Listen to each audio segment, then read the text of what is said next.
Hey everyone, welcome back. It's time for another deep dive. And today we're heading to the mountains. Mountains are always a good choice. Always a good choice.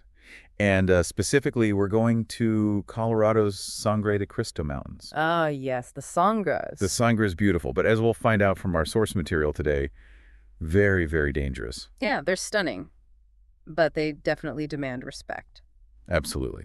So the book that we're going to be using as our guide today is called SAR in the Sangre. Okay. So it's all about search and rescue in these mountains. Right. And it's a collection of firsthand accounts from search and rescue volunteers. Oh, wow. Yeah. So we're really going to get like a boots-on-the-ground perspective on what it takes to rescue people from this Right. unforgiving environment. I can only imagine. Yeah. So what kind of stories are we talking about here? Well, it's everything from avalanches to lost hikers to, people who have fallen while climbing. Yeah, because these mountains are known for their challenging climbing routes. Exactly. And what's interesting is the book doesn't just focus on the rescues themselves, it also delves into the ethical dilemmas Oh, interesting. that come with search and rescue work. Yeah, like when is it too risky to attempt a rescue? Exactly. Or even the question of, who's responsible for the cost of these rescues. Right, because these operations can be incredibly expensive. Exactly. Hmm? So we're going to get into all of that. But before we jump into the stories themselves, I think it's important to set the scene. Yeah, paint us a picture of the Sangre de Cristos. Exactly. So, if you've never been there, imagine jagged peaks, deep canyons, and weather that can change in an instant. Sounds intense. Oh, it is. And the book actually starts with a dedication Okay. that I think really captures the essence of search and rescue. It says, "So that others may live." Wow, that's powerful. Yeah, it really speaks to the selflessness and the dedication of these volunteers. Right, they're putting their own lives on the line to save others.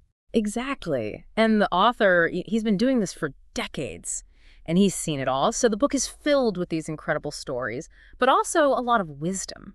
So beyond just the technical aspects of rescue, there's also this deeper human element to it. Absolutely. And I think that's what makes it so compelling. So, we'll be talking about some pretty intense situations, but I think ultimately the book is really a celebration of the human spirit. I like that angle. Yeah, and the power of compassion. Hmm.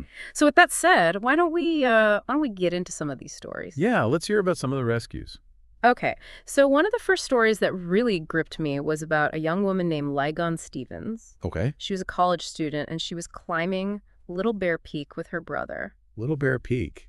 That's one of the most challenging ones, right? Oh, yeah, it's notorious. Yeah. And tragically, they were caught in an avalanche. Oh, no. Yeah, and Ligon's brother, Nicholas, he survived, but he was injured, and he had to desperately search for his sister in the aftermath. I can't even imagine. It's just heartbreaking. The book goes into detail about his experience, digging himself out of the snow, knowing that his sister is somewhere beneath the debris Oh, my gosh. and facing a freezing night high on the mountain. It's just terrifying. It's the kind of story that really makes you appreciate the power of nature. Absolutely. And the fragility of life. Yeah. So meanwhile, the SAR teams are racing against time and battling brutal conditions to reach him.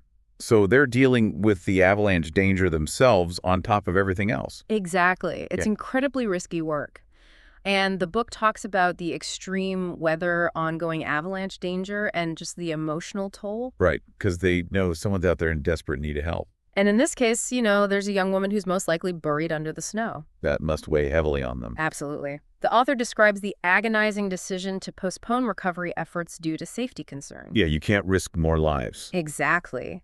Even though Ligon's family is waiting anxiously for news. That's got to be a tough call to make. It is, but it speaks to the professionalism and the commitment to safety that these SAR teams have. They're not just cowboys.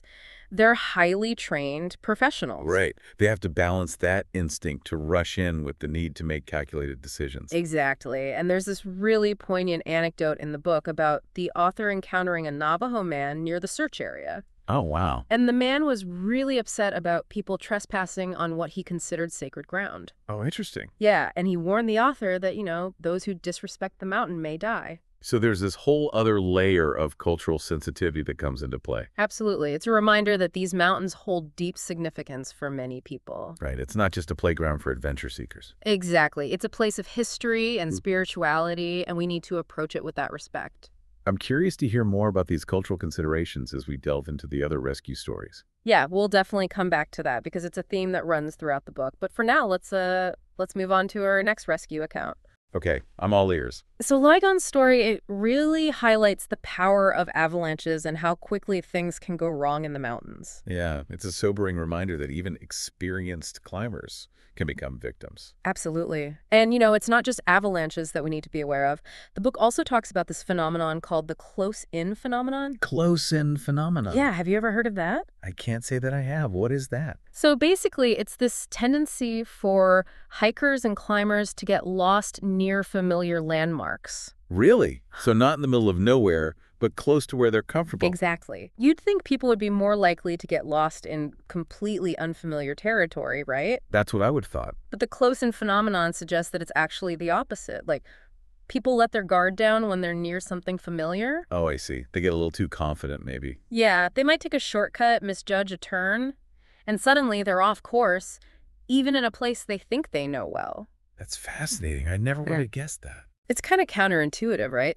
But it makes sense when you think about it. So is there a story in the book that illustrates this phenomenon? There is, yeah. So there's this climber named David Boyd. Okay. And he was attempting this really challenging route on Little Bear Peak. Little Bear Peak again. Yeah, that mountain seems to be a magnet for trouble. Right. And so David, he activated his personal locator beacon. Oh, so he had that technology with him at least. He did. But even with the beacon, the rescue was really difficult. How come? Well, the signal was bouncing around the mountains. Oh, wow. So the SAR team had a really hard time pinpointing his exact location. So it's not just as simple as following a dot on a map. No, not at all. And they're working through the night in treacherous terrain with dropping temperatures. Sounds like a nightmare scenario. It was. And then on top of all that, there's this really strange twist. Okay. What happened? While they were searching for David, they discovered that his bicycle had been stolen from the trailhead. What? Seriously? Someone stole his bike while he was missing? Yeah, it's bizarre, right? Like you said, it's like something out of a crime novel. That's so messed up. It is. And the author actually talks about the investigation, and it turned out that a local firefighter had stolen the bike and sold it online. Wow. I can't believe that. It's hard to fathom, right? Yeah, like what kind of person would do that? Yeah. Especially when someone's life is potentially at stake. It's just mind-boggling.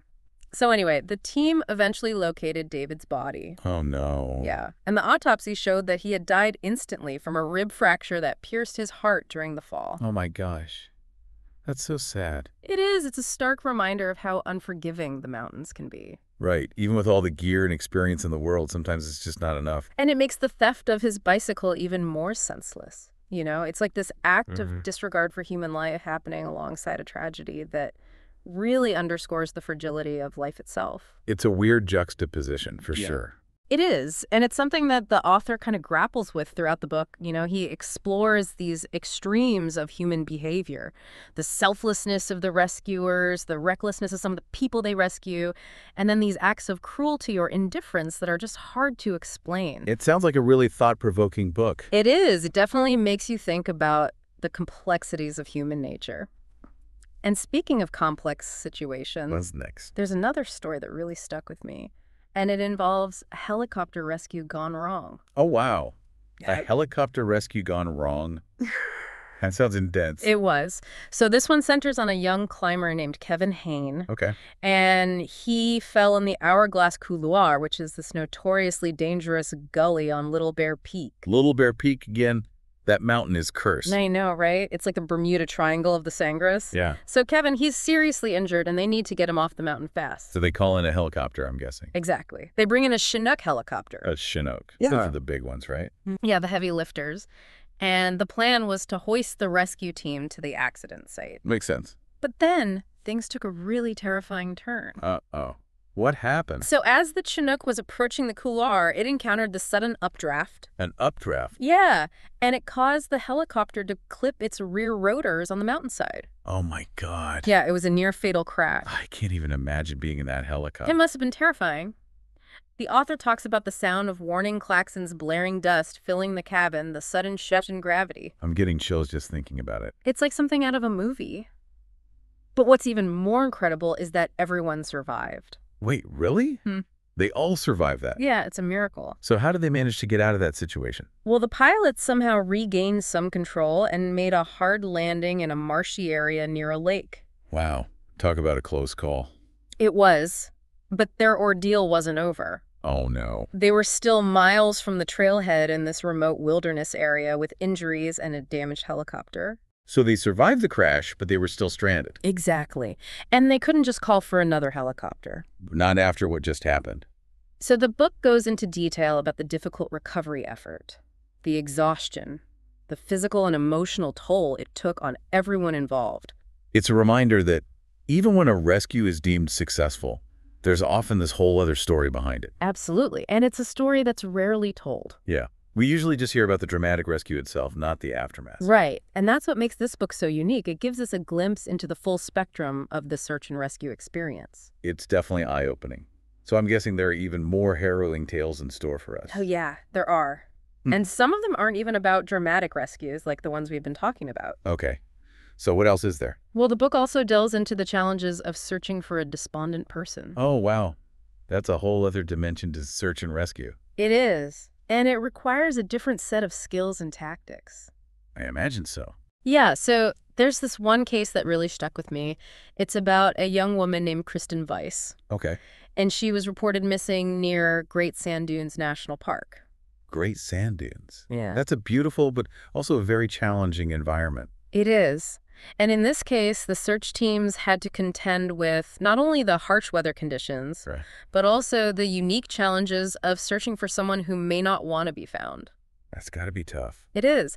The author talks about the importance of understanding the missing person's state of mind, their potential motivations, the areas they might be drawn to. It's almost like psychological profiling combined with wilderness expertise. Exactly. And then there's the added challenge of the environment itself, the vastness of the dunes, the difficulty of navigating that kind of terrain. So it's a completely different type of search than rescuing someone who's injured but actively seeking help. Absolutely. And it highlights the wide range of situations that SAR teams have to be prepared for. That's impressive.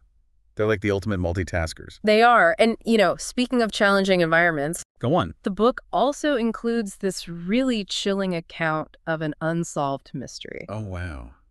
An unsolved mystery. Now you've got me hooked. Yeah, so this one involves the discovery of a human skull near Great Sand Dunes National Park. A human skull. Yeah, and the author describes the meticulous search for additional remains, the forensic evidence, the efforts to identify the deceased. So did they ever solve the mystery? Unfortunately, no. The case remains unsolved. Oh, wow. That's eerie. It is. It's like the mountains themselves are holding on to the secret.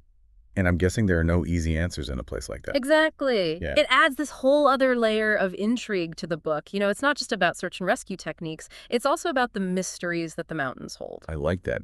It's like we're getting a glimpse into the heart of the Sangres. And the heart of the human experience as well. So what other insights does the book offer? So we've talked about all these intense rescues and the dangers of the Sangres, but the book also gets into some of the ethical questions around search and rescue. Yeah, that's something I've always wondered about. Like, where's the line between personal responsibility and the obligation to rescue people who knowingly put themselves at risk? Exactly. And the author actually brings that up. He quotes this other mountaineering expert, a Mr. Crisina, who questions, society's obligation to rescue those who are unprepared or reckless. That's a tough one. Because on the one hand, you want to help anyone in need. But on the other hand, you don't want to encourage risky behavior. Right. And it's not just about the individual either. These rescue operations can be incredibly expensive. Oh, yeah, absolutely. They involve a lot of resources, helicopters, specialized equipment, and of course the time and expertise of the volunteers. Exactly. So Christina argues that while educating people about the dangers is important, ultimately individuals should be accountable for their choices. I see his point. But it still feels kind of harsh to just leave someone to die if you have the means to save them. It does, and the author grapples with that. He acknowledges the emotional pull to help anyone in need, but he also brings up the finite resources of SAR teams and the risks they face. Right. They're putting their own lives on the line every time they go out on a rescue. And he makes this really interesting point about rescuing dogs. Dogs. Yeah.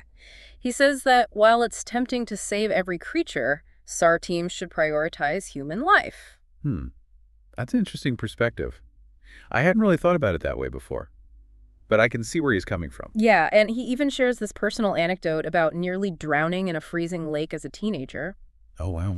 And he talks about how quickly hypothermia can set in and how even strong swimmers can become victims. So it's a reminder that the dangers aren't just limited to the mountains themselves. Exactly. Water can be just as deadly. Especially in that kind of environment. Absolutely. So, speaking of staying safe, Yes, let's talk about that. the author also offers some practical advice for minimizing risk in the mountains. Well, one of the most important things is to always leave a detailed itinerary with someone you trust. Okay, so if something happens, people know where to start looking for you. Exactly. And he also talks about the importance of having the right gear and knowing how to use it. Makes sense. You don't want to be caught out there unprepared. And he also emphasizes the need to be aware of your surroundings and to constantly assess the conditions. So basically, don't get complacent. Right. The mountains demand respect, and they can change in an instant. And he mentioned something about profiling your fellow hikers. What's that all about? Yeah, that's interesting. So he's not talking about profiling in a negative way, but rather paying attention to the gear experience level and overall preparedness of the people you're hiking with. Oh, I see. So if something happens, you can provide that information to the rescuers. Exactly. It's all about being observant and being aware of the potential risks. That's smart, because sometimes the smallest details can make a big difference in a rescue situation. Absolutely. So, we've covered a lot of ground here. From the harrowing rescues to the ethical dilemmas to the practical tips for staying safe. It's been a fascinating deep dive. It has. And I think Sar and the Sangre is a book that everyone who ventures into the mountains should read. I agree. It's a real eye-opener. Yeah. And it makes you appreciate the incredible work that these SAR volunteers do. Absolutely. They're true heroes. So as we wrap up, what's the most important takeaway you hope listeners will glean from this episode? I think the biggest thing is preparedness. Mm. Your limits, have the right gear plan meticulously, and always respect the power of nature. Couldn't have said it better myself. The mountains are beautiful, but they're also unforgiving. And never underestimate the importance of human compassion and the willingness to help others in need. Because you never know when you might need that help yourself. So true. Well, on that note, I want to thank you for joining us on this deep dive into Sar and the Sangre. It's been a pleasure. And to our listeners, we hope this episode has inspired you to learn more about search and rescue and to stay safe out there in the wilderness. And remember, the mountains are always calling. Until next time, happy trails, everyone.